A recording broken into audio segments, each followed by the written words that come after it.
Hey, everybody, and welcome to HBCU Game Day. I am Tolly Carr, and we have been waiting for you just like you've been waiting for us. Okay, let's be honest, you've been waiting.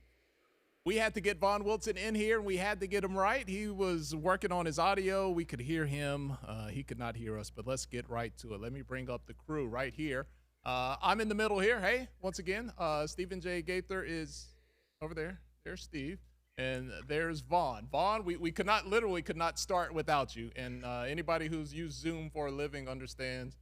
I can't hear. Why can't I hear? I can't hear. I can't hear. Why can't I hear?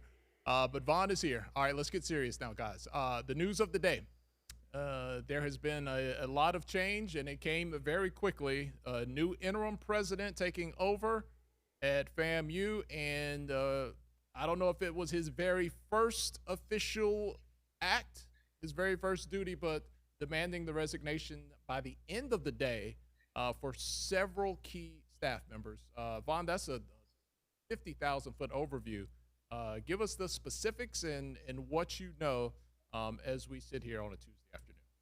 Well, the information started coming in late last evening. I started getting texts, a lot of texts, and having a long day yesterday. I was kind of tired, like, who's texting me this late at night? And I finally looked at one, and it said that Dr. Timothy Beard, the interim president of Florida A&M, had requested the resignation of all of the senior leadership team of FAMU. That was quite a way to wake up. So this morning I began to visualize what that looked like, started to write about it. In business terms, as a business student, it's not uncommon for a person to come in a corporation, a CEO to come in a corporation and do something like that. So it's not out of the blue.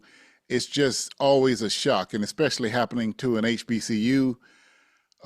For this to be happening was kind of weird. It was really weird and unsettling as a Rattler fan, because you don't know, wait a minute, what is actually happening? You know, we're a week away from the first game. 2 weeks away from the students coming. What exactly does this mean? So when we first coordinated with Stephen early today, and we started getting the release out along with the actual, we were able to get our hands on the actual letter that the president sent out to the members of the senior staff. And then it started coming more clearly into focus, as word was that he was having meetings starting early this morning with those senior leaders and basically deciding who would stay and who would go. And so that became really tense. The first confirmation that we got out of FAMU was from an email that former VP and AD Tiffany Don Sykes had sent to some friends that said, she was no longer employed at FAMU, and that if you had any questions, ask Associate Athletic Director Mike Smith. He will be handling in the interim. This was a lot. This was a lot in a short period of time. This is within the first full week of President Beard taking office. And, we woke up today to sweeping changes at FAMU. It was quite the story. Stephen, we have followed FAMU news throughout the years. One thing you can say about the Rattlers, they always keep it interesting. They always keep it spicy, whether it's the timing, contract details, you name it. Never a dull moment at FAMU. When you heard this news and you got the content up and you had a chance to read the letter, Steve, your takeaways on what you saw. Yeah, as you said, covering FAMU for, the past decade, and especially in the last couple of years, as we've had Vaughn on and just so many things that have gone on, it seems like they've always got something up their sleeve. I mean, I guess snakes don't have sleeves, but if they did, there would always be something perpetually up their sleeve. So whether it was the smooth to the SWAC, or just so many other things that have gone on, you kind of always have to stay aware. So, kudos for Vaughn for having his ear to the ground. And, knowing, what was going on, and as we were able to get that out in front of everybody else, thanks to him. And, yeah, it's just, I mean, it's so crazy as we were going through and trying to get the content up and getting images. I looked at the photos from the Celebration Bowl that I took on the podium, and you look up there, and I got a photo with Dr. Charles McClellan, Dr. Larry Robinson, uh, Willie, and then also with Tiffany Don Sykes, and now Watch out, Dr. McClellan, you're the last man standing. yeah, That's not the yeah. picture you want to be in. The last man standing. So yeah, I mean, again, you always know something's coming, but you never know how it's coming. And I mean, I don't know that anybody saw it coming quite like this. So it's been a whirlwind couple of hours, and it's doing numbers on the site. So please go ahead and continue to read it. Just an incredible turn of events. What's happened in the last 8 months since the Celebration Bowl? I think we're right at 8 months.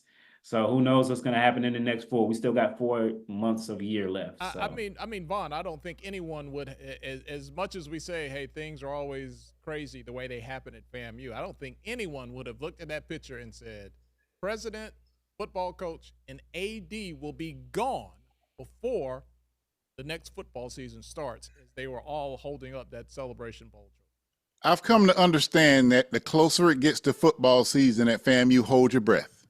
Okay, we had certification gate right before the season 2 years ago. Last year, we had Boston Richie and his video right before the season.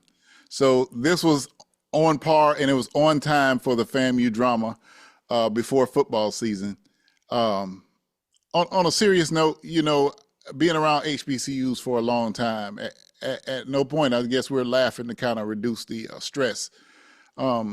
At HBCUs, you never want to see anyone, no matter what school it is, to lose their job. It's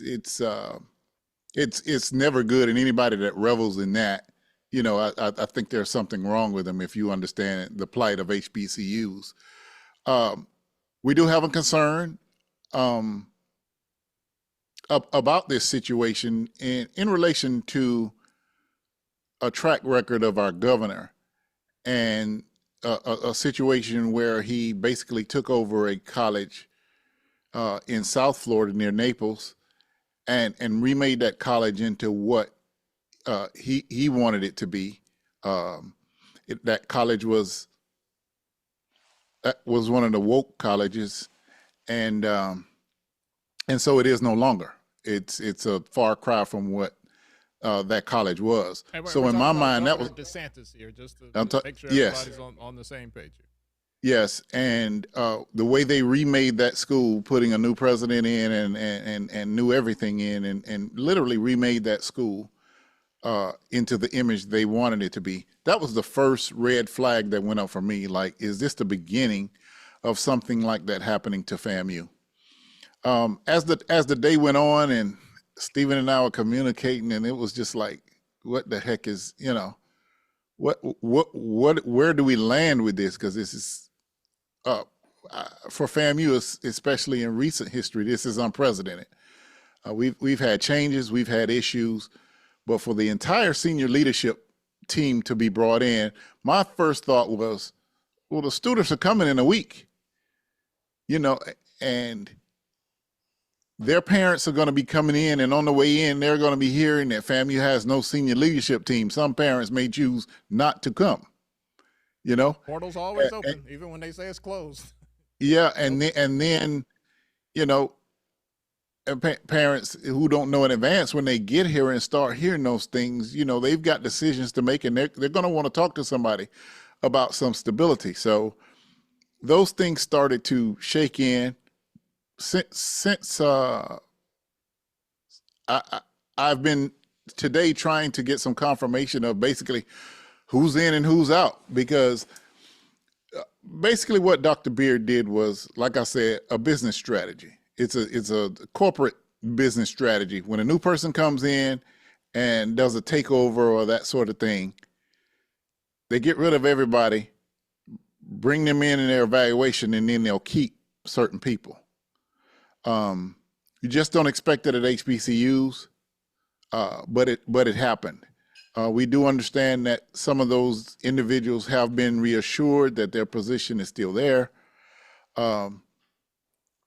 For me, you know, from Fort Lauderdale to New York, I've been getting calls, Vaughn, what is going on? The good Today's the news day is you they, have not answered the phone one time I've called you. That never happens. well, listen, I'm sorry, Tolly. I switched back and forth as well as I could. Phone battery died in like half a day. It's been that kind of day.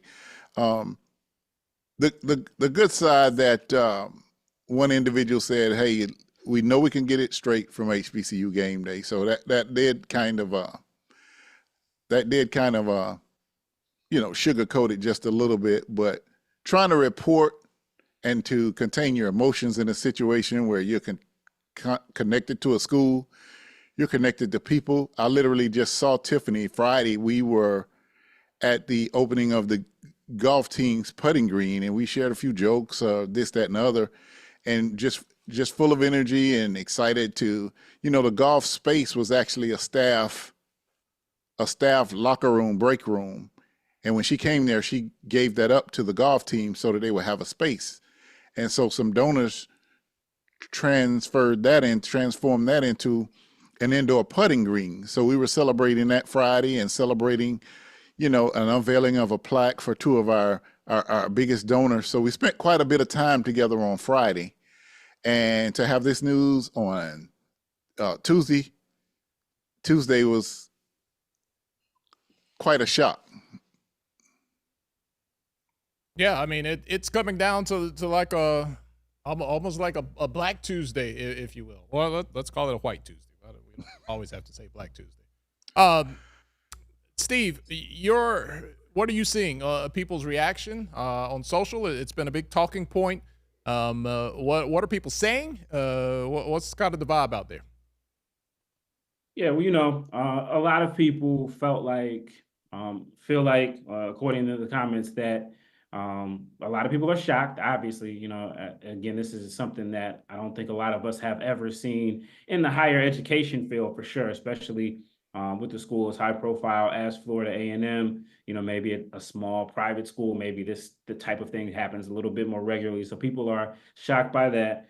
We do have over 200 people in the chat, so I appreciate all you guys. Please make sure you hit that like button so we can get that algorithm going. And then there are other folks who say, hey, this is kind of par for the course. This was almost inevitable after the scandal earlier in the year with the money that did not hit the bank. So it's a pretty mixed crowd depending on who your audience is. There's again, we talk about it. The whole senior leadership was asked, but obviously, VP of Intercollegiate Athletics, Tiffany Don Sykes, has stated that she's no longer there, and we confirmed that she did not resign, but she is no longer there. So there are a lot of people who feel like that was inevitable.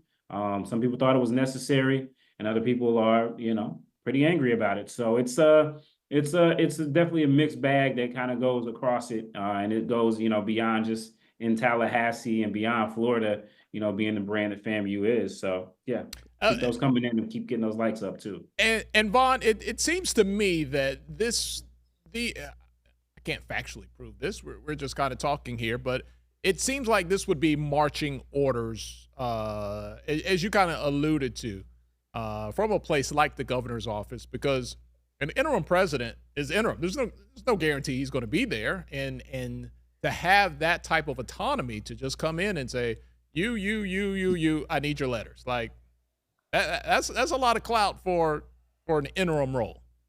Well, let me tell you about the turnaround.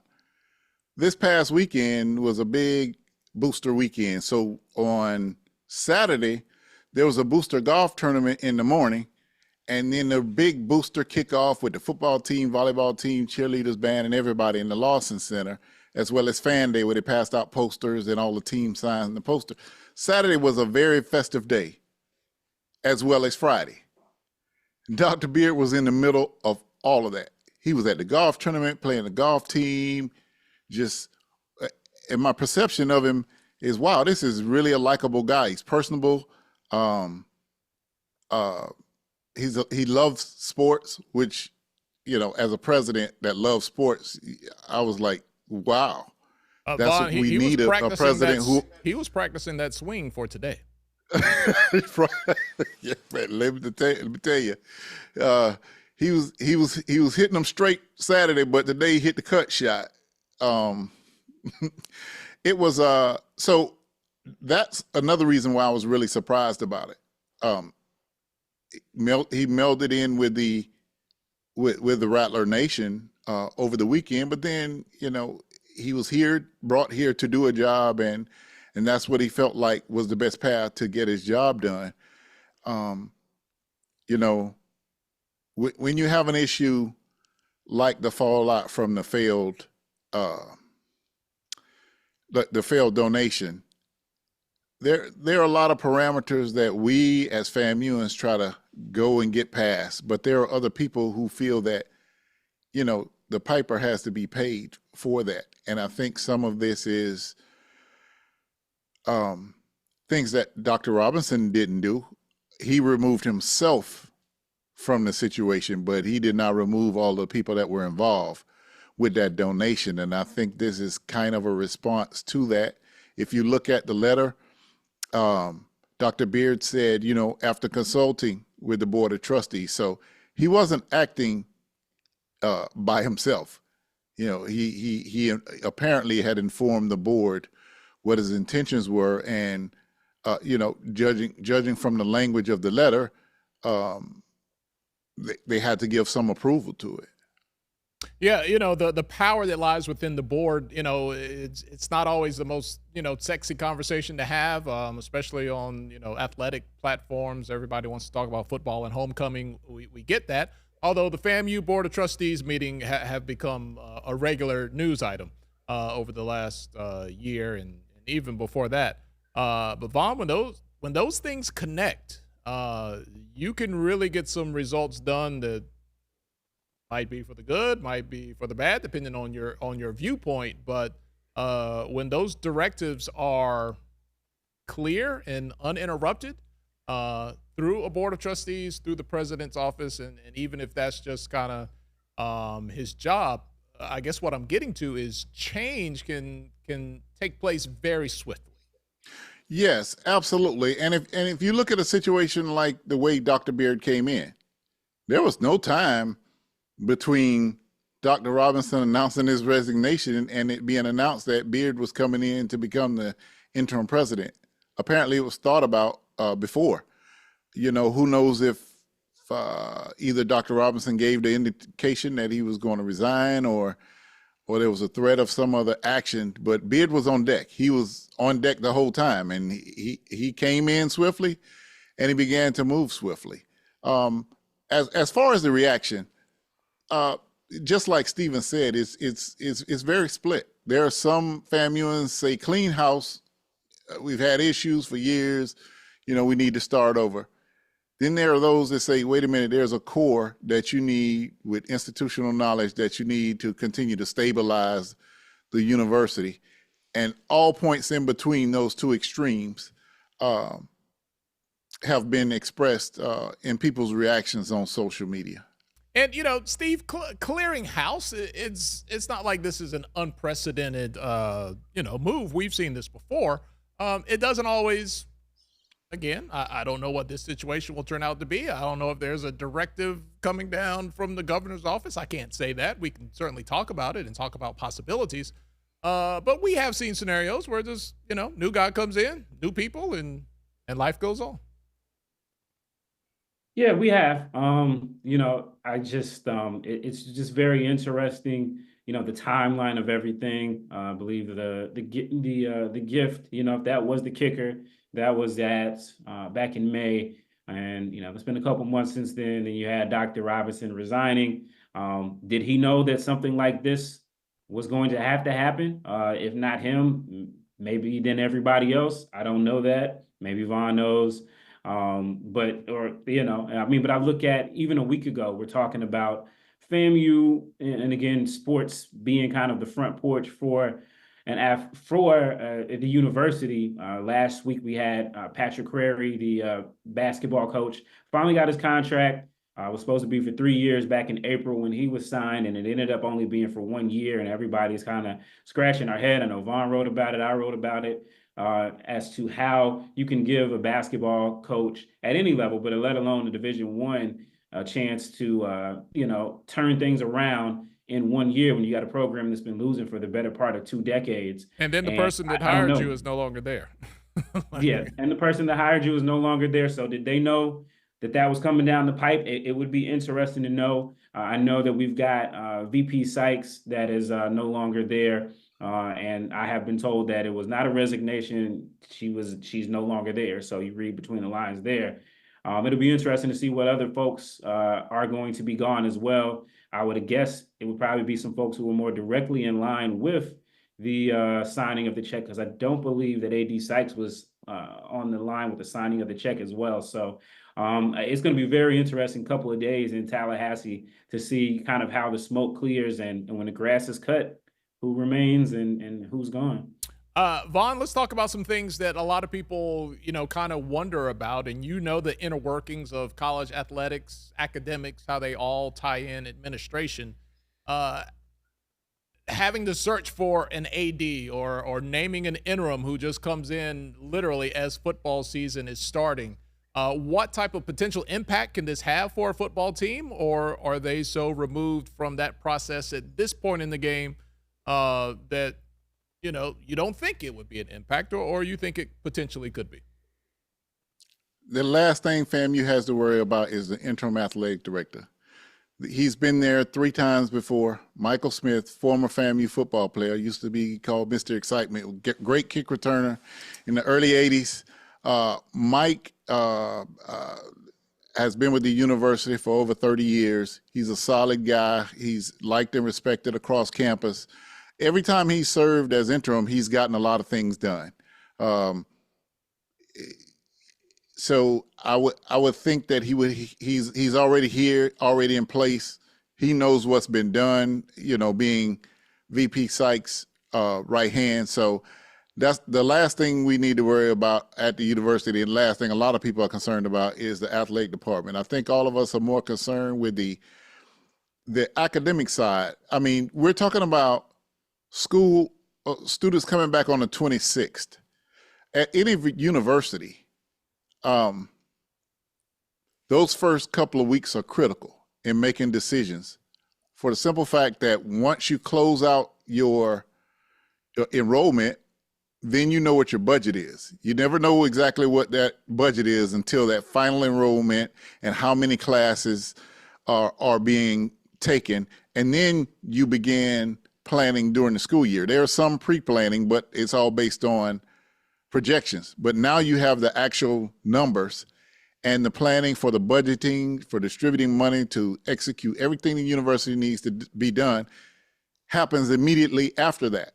So the next couple of weeks are going to be very, very critical for FAMU leadership, the senior leadership team. So university is in the middle of a great cybersecurity update. There are several things, that when you start talking about extracting senior leadership, that there's a big 700 bed dorm being made. All of these type things, and let me keep going. There's the threat by the state for FAMU to write the numbers for the pharmacy school, the law school, and the physical therapy school for the exit exam. So there are several issues that are on the horizon for FAMU. So extracting senior leadership members, obviously if it's being done, then Dr. Beard felt those needed to be done. My only concern is that we don't lose focus on those things that have to be done. Taking care of the students when they get here, getting that budget done so that we can appropriate money correctly for what needs to be done for the school year to happen.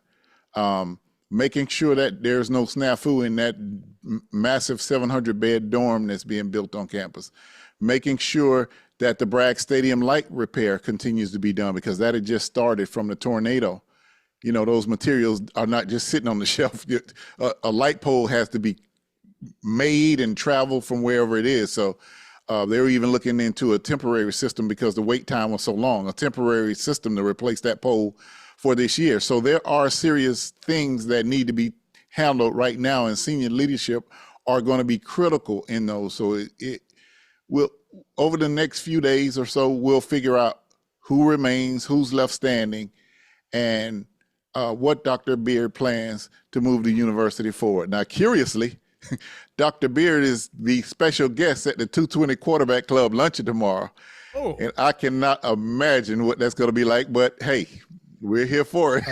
I know Vaughn will be on the premises recording there. Steve, get ready. I want you to maybe read off some of the comments on YouTube. You pick out some good ones there. I want to ask Vaughn another question here. Vaughn, I know we're wearing you out. I see you sitting back. Yeah, cut me.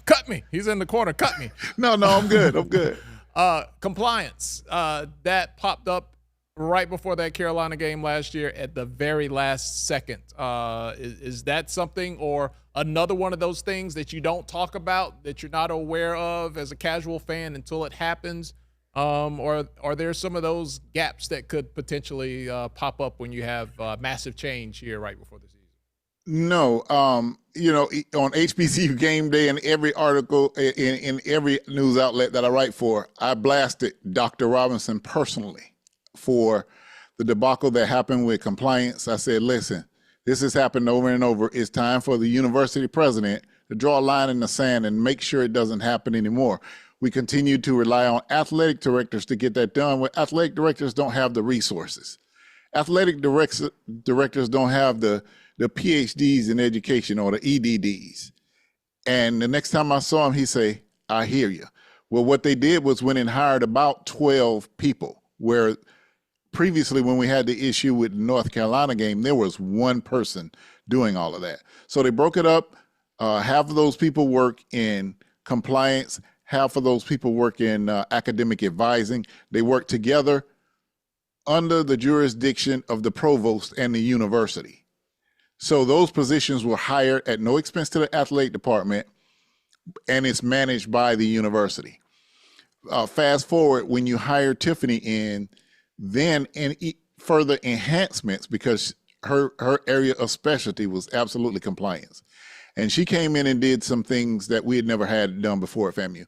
She, as FAMU got those 12 people working together, she invited the NCAA to campus to evaluate the processes. And if I remember correctly, in that evaluation, they found there were no findings, that it was a solid system, that the people were properly trained, that they were doing compliance and academics evaluations correctly. So that was a big contribution that AD Sykes added to FAMU athletics and compliance.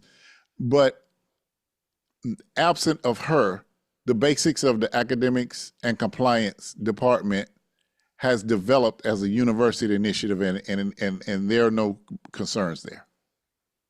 All right, so we hear you there, Vaughn.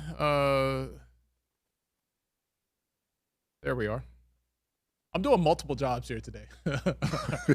Our director, Miles, is in Japan enjoying his life. Enjoy your life, Miles. But, we kind of have breaking news, and got to multitask there. I just kind of lost who was on the screen and what button I had to push. All right, Steve, they're in the chat right at almost 300, 298. And there's a lot of conversation. What catches your eye there in the chat? Yeah, no doubt. So someone says, Theodore Jones says you have to take every step necessary to keep the governor's hands off.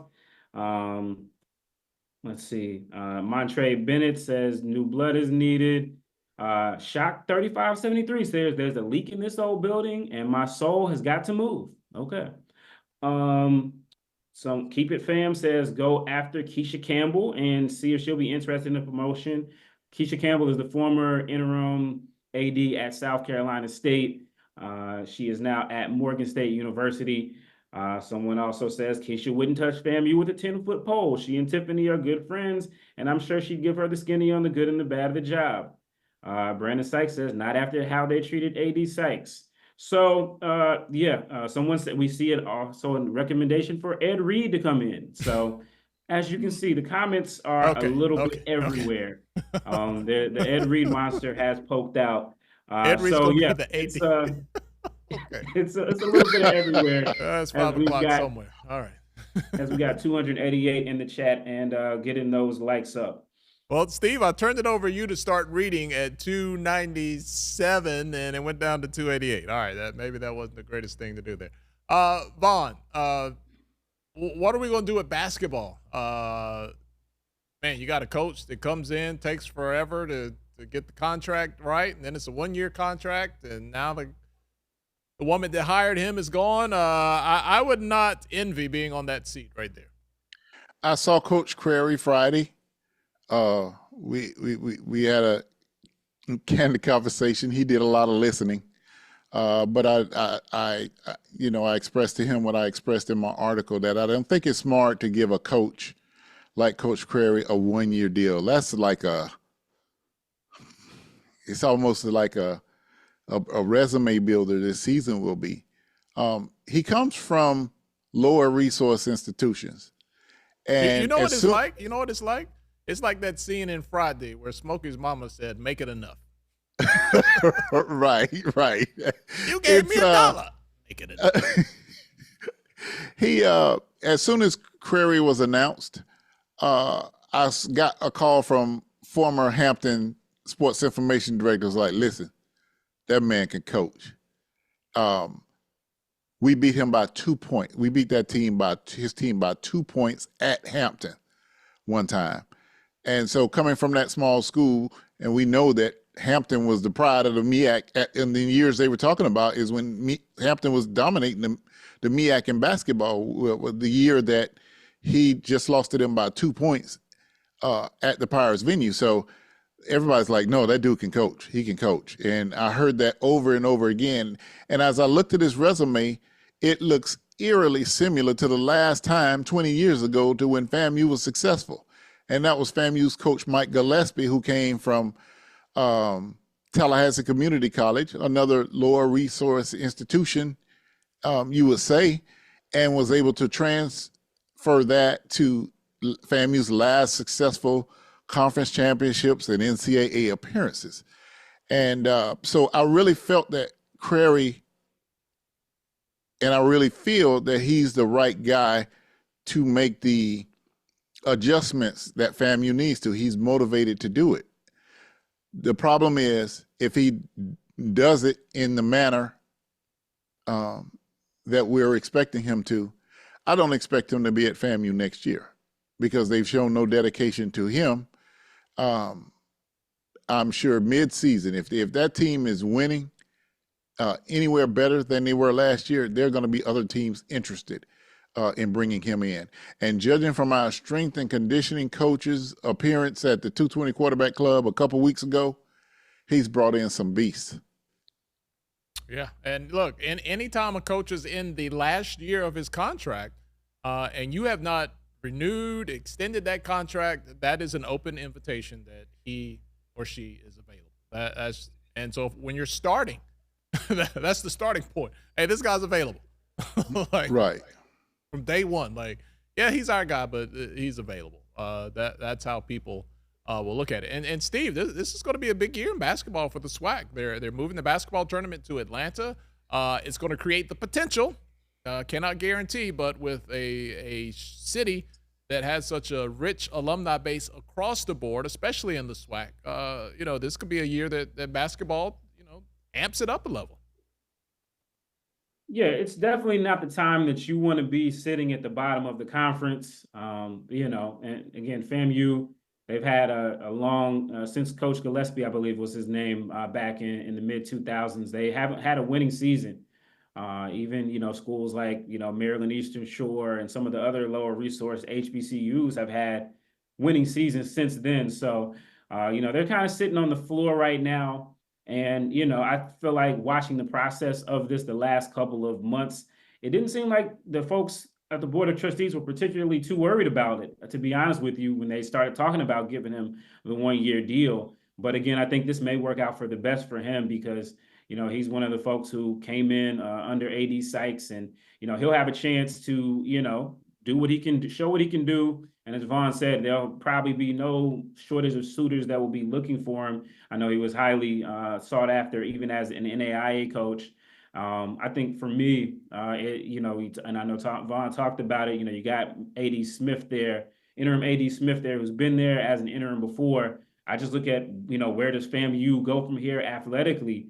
Because I don't know if anybody on the outside, how willing they're going to be to touch it because it's been, there was a lot of pushback with AD Sykes. Some people would say rightly, some people would say wrongly. But micromanaging of decisions and things like that, I don't know. They might have, if he gets a new job, the Board of Trustees might have to call the plays for the basketball program next year, because I don't know if they're going to get another coach. So it's definitely interesting the way things have played themselves out. Vaughn, what would you say? The tenure of Tiffany Don Sykes was shorter than she wanted it to be. There was a lot of headlines. There was a lot of conversation. It might have been the most talked about AD job that we have seen in a while, in terms of performance, being dissected and graded. Like she just became like a trending topic when you talked about FAMU, whichever side or down the middle that you felt about that. Just thinking on it real quick, Vaughn, what do you think she might have learned or her takeaway might be? And I'm not asking you to put words in her mouth, but just as an observer, what do you think she might have taken away from this experience? Good, bad, and ugly. The one thing that I think Tiffany is a very, very talented individual and a talented leader. If I was to say, I hope one thing she took away, it was that no matter what position you are as a leader, you have to stay in the boat with your constituents. There's no point where your constituents and your donors and those type of things can feel alienated. It might not be something she would have had to do at Dartmouth, but in an HBCU, when those people give you money, they expect to have your ear. Every dollar. Even $8. Yeah. And the problem with that is even the ones that don't give want your ear, but at least pay attention to the ones that are your actual donors. And I bought a fish plate. Yeah, but that's it. She was always personable to me. I could see, like I said, I could see the friction in donors and their frustrations, especially like in the coaching search. I do applaud her for going on the strike tour to go out and raise money this summer, because everyone who knew anything about FAMU knew that was not a popular proposition. But she did go out and participated and supported the strike tour to go out and raise money, and they raised over $250,000 for athletics on the strike tour, visiting cities like Miami, Atlanta, Chicago, I think Dallas, and those types of things. So the good thing is she's young. She has her feet wet as a leader in a very difficult and somewhat hostile at times environment. I hope that she will reflect on it and at the next job approach it just a little different with the donors and those invested in it. And I think she'll have much more success. Steve, I'm going to toss that same question to you. You, along with Vaughn, covered her time in Tallahassee more extensively than anyone else at HBCU Gameday. What takeaways do you think she might have? Well, what takeaways do you have? I think, just having followed Tiffany in her career prior to getting to FAMU, I was excited for her getting the job, but I also was a little bit worried because of just, I know how things have gone at FAMU. They've gone through quite a bit of ADs over the last decades and a half. And so, but she was excited for the job. And, did she make some mistakes? Sure. Did she do some things that she would like to do again? I'm sure. But I think, I know that every day she showed up, every day, from all accounts, she showed up to work, did what she, came to do, and she cared about the student athletes. If you follow her career, she's worked her way up through various levels and various places and positions. So, she's very astute. I have no doubt that she will land on her feet. She's got a very solid reputation. She talked about it being her dream job. And there were for sure dream moments. You look at the Celebration Bowl and some of the championships that were won, but sometimes your dreams can turn into a nightmare. And so, for her, I think it's definitely, it's pit stop number one, and we'll see what's next for her. She'll go on, FAMU will go on, and we'll see how things turn. But I think I think her work speaks for itself, and moving forward, it'll continue to speak for itself. Mhm. It was you talk about getting your feet wet. I don't know if she was in the water all the way. So there we go. Vaughn, we see you. Who's I'm texting looking you? at this chat. The chat Oh, is you're off in the the chat. chain. Okay, I thought you were getting some more information there. They're still talking about DeSantis in the chat. Yes, yes. You guys in the Sunshine State, that is often a concern there in Florida. It very much is, and with it being election season, everything is heightened. Everything is it puts you on high alert. But as it went on, and I started learning more about what was going on with this situation, I personally became just a little bit. My thinking subsided a little bit that this was a takeover by the governor. I think they put the individual in that they thought would come in and clean up. Like I said, he must be a great poker player, because Friday and Saturday, he seemed like the most the nicest and laid back guy. But boy, on Friday, on Monday night, he dropped that hammer, and he was like, "Whoa, is this the same guy that was out?" Hitting long putts, and the guy can putt. The crazy thing is he hit like 2 putts over like 20 feet in the golf tournament. I mean, so like I'm saying, he blended in well with everyone at the Rattler Booster kickoff. He was there, and he took pictures with everybody all weekend, and then Monday, this shakeup. But we're going to have to see, like I said, in the next couple of days, exactly who has been extracted. Obviously, it looks like there's going to be an accent on those who had anything to do with the failed donation. Is it safe to say, Vaughn, if that donation, if they would have just said, nah, we're good. We actually Googled this and we're good. If it had just a basic level of vetting had taken place and that never happened, would we be here right now? Tolly, that is my heartache about that whole donation. Okay, we're there at commencement, 10 minutes before commencement. FAMU communications people say, "Hey, sit on this side because we got a historic donation coming. So we want to sit the media on the left-hand front side. We saved the front row for y'all so you can get good photos and good video." And ABC News was there. And it was this big, it was a big deal. And then this guy gets up and talking. I think I took a picture of the program and sent it in our communications with HBCUGameday. It was like, "Hey, this guy giving a big donation to FAMU." And I didn't have time to read up on him.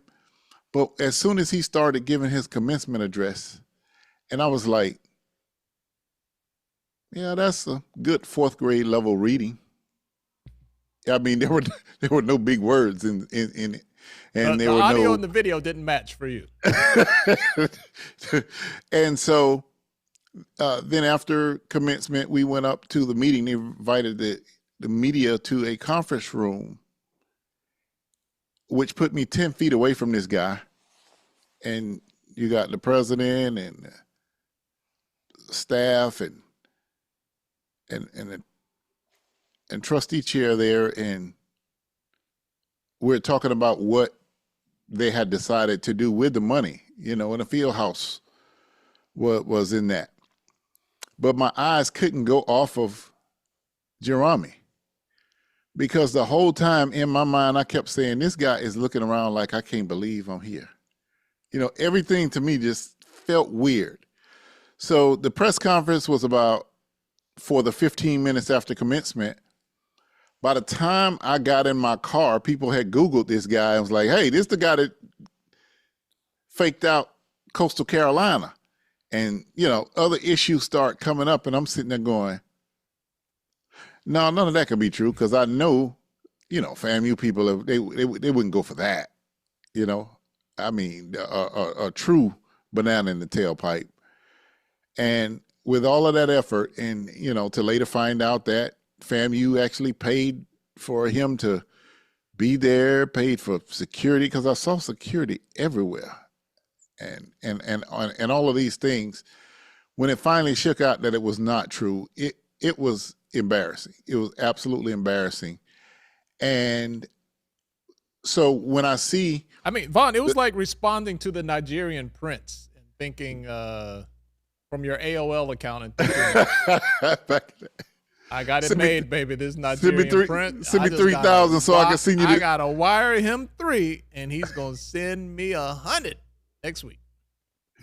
Yeah, it was a lot like that, and you just never believe that an institution of higher learning like FAMU could actually fall for that. And no matter how we try to ignore it, and alumni like myself wanted to go away, it's still there. It happened. And there have to be things put in place to make sure it never happens again. But after that report, you have no choice but to go after the people that were responsible for that. Yeah, I'm such a pessimist, Vaughn. I don't believe nothing. I don't believe anything. And you mix that in with having, you know, journalism background, as they say, if your mama says I love you, check it out. Because you just never know. You never know. Steve, want to bring you back in before we close out here. We've been going strong nearly an hour. Thank you so much for hanging out with us here at HBCU Game Day in our live stream today, talking about FAMU. I don't know if it's a good time to say we still have FAMU championship belts for sale, but I did. Go to the HBCU Game Day Shopify store. Moving forward, as we continue to talk about this and we continue to have sidebar stories, Steve, what are some things that you'll continue to follow as this story develops? As we're now just, oh God, are we 11? Is that right? Is my math right? Yeah, 11 days 11 from days. FAMU playing football? Yeah, I mean, what a way to open up the college football season. You know, as Vaughn said, you know, this is the third year in a row where in the preseason there has been some talk about FAMU football before they get actually onto the field. The last two didn't affect them too adversely. I mean, they played pretty well against the University of North Carolina that back in 2022, and then last year they were able to bounce back from Boston Richie sending the blitz. So, you know, we'll see if how this impacts things. But I mean, it's just really going to be interesting. I already felt like, you know, this football season for FAMU is going. It's really almost as unpredictable as the offseason has been. I think the regular football season is going to be as well. You know, obviously they'll be back in Atlanta where they won the Celebration Bowl last year. But again, so much has changed. The only thing that almost hasn't changed is Vaughn will be covering them and they'll be in orange and green. Other than that, pretty much everything is different. So, you know, and we'll see, obviously, new head coach, Coach Colsey, how much pressure is on him to keep this thing going. You know, he was the man that the people wanted, and that is the man that they got. So he's got, he's got his work cut out for him, but they've got a top 25 team. Somebody even voted him #1 in the FCS. So, you know, no low expectations. And then week 2, you get to see Chennis Berry come into Bragg Stadium to see if he can't break that win streak. So the pressure does not go down. And again, once again, FAMU has given us a lot to talk about all year round. All right, Vaughn. What? Anything in that chat got you fired up before we go? There's a lot going on in that chat. A lot of sidebars going on, but is this math right? Is this math right? I know I can ask you on the spot. 6 ADs in 10 years, is that right? Oh, without question, that number is accurate. I mean, fam, you go through ADs like shot glasses. This morning, after our story hit, like minutes after it hit, I got a text from Jay Walker from ESPN. Jay has a saying, it's always something at FAMU. And every time something happened, he texts me that. But today I was able to text him back, but y'all, with all this, y'all still couldn't beat us. Because, he's a Howard Bison. So, but I think. Well, for Jay, let's put some more highlights up just for you, Jay.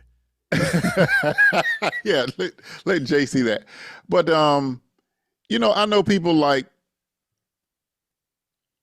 John Grant and everyone involved with the MEAC SWAC challenge are probably sitting there going, wow, we're 11 days away from the game and things are going on. I don't think that those guys who are going to be practicing tonight at 7:00, they don't care anything about that. They're ready to go out and represent and defend their title. So don't think this is affecting the football team, because they don't care. They have one purpose. I've seen them lately. The team looks phenomenal. Cozy's out to prove himself. Joe Henry's out to prove himself that, Willie Simmons ordained him the next play caller. Those guys are ready to prove themselves. And I think the best thing that happened to FAMU football this year was for them to be picked second in the SWAC. I think that was the absolute best thing to happen, because trust me, it's up on the wall. And the best team is the team with a chip on their shoulders. And the Rattlers certainly have that chip on their shoulder. So we'll see how it plays out. Like we say, we're 11 days away. Everyone might want to tune in to the 220 Quarterback Club meeting tomorrow at 12 noon. It'll be on YouTube.